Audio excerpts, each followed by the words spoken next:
Jon, there are some great things taking place in Glendale, including the Ocotillo District as far as development and redevelopment.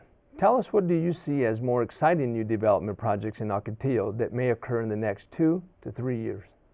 Councilmember Aldama, based on Glendale's reputation as a city that can put on special events that draw people not just from Glendale but all over Metro Phoenix and Maricopa County, it's drawn the attention of developers, local developers. They're looking for opportunities really to capture infill sites that the big builders, the big developers usually want to look at parcels that could be anywhere from 20 to 40 to 100 acres in size. Sure.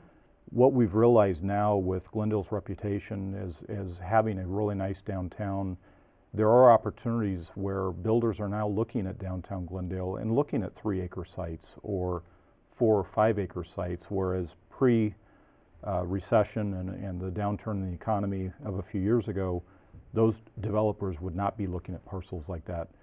What's attractive to downtown Glendale is the ambiance, the great restaurants Sure. that we have downtown, as well as the opportunity for really bringing new people that would actually be living in downtown Glendale and really building off of the foundation, if you will, that we have in the Ocotillo District and downtown. What that translates to is hopefully new housing units that would be market rate and be developed on some of our infill sites in downtown Glendale.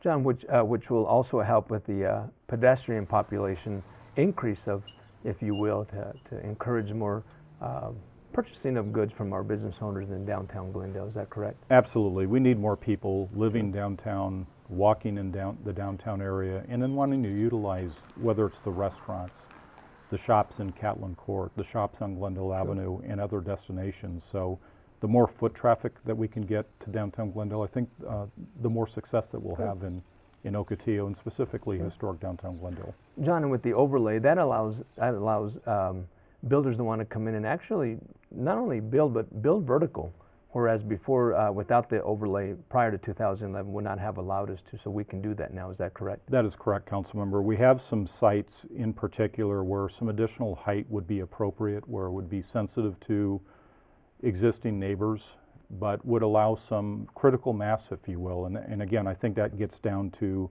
needing more people to live downtown and take advantage of the amenities of downtown, as well as provide a little bit more building height at appropriate Sure. locations. Jon, and it's important to note for our citizens who are watching today, while we can go vertical because of the overlay, that all goes through a citizen participation through the Planning Commission and therefore moves forward to Mayor and Council, correct? That is correct, absolutely. Thank you, Jon. Jon, since we're talking about downtown Glendale, tell us about the Historic Preservation Program. Also, tell our viewers about the City of Glendale's annual Historic Preservation Tour, and you're well aware of that. Thank you, Councilmember. We have a very robust historic preservation program in Glendale. It's based off of really the seeds of the Glendale, Arizona Historical Society, which is an independent arm of the city. It's a private organization. The Glendale Historic Preservation Commission is one of the many boards and commissions that you talked about earlier in the Correct. show. The program that we have is we have 10 historic districts. Again, they're located primarily in the downtown area. They are. Most of them in Ocotillo. One of the things that we like to do to showcase our historic gems, if you will, whether it's the 10 historic districts or some of our older, more notable buildings, such as the Beet Sugar Factory in your district, is every May we have a historic preservation tour. It's free. People can contact me directly if they want to RSVP for that event. Excellent. Usually around April, we start to get the word out on the tour. It's generally held the first Saturday of every May. For 2016, it's going to be held a little bit off cycle. It's to avoid some of the downtown events. So we're looking at a Saturday in late April for 2016. Excellent. But this version coming up in 2016 will be the 12th year of that really special tour. Excellent, Jon. Thank you for sharing a little bit about the historic preservation and piece of downtown Glendale. I appreciate it. Jon, if someone is interested in going on the tour next year, how can they do that? And how do historic neighborhoods obtain a bronze plaque if they don't already have one? Yes, the Historic Preservation Tour will take place in April of 2016. Those interested in attending can contact me directly either via my city email account or my telephone number. We'll take the RSVPs in early next year.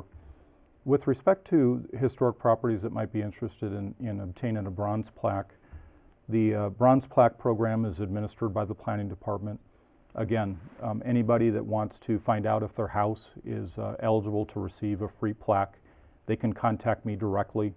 I will check our historic preservation log, and if the house is part of what's known as a contributing property to the historic district, then Sure. we can make arrangements to have somebody come down to my office and pick up a bronze plaque. Thank you, John.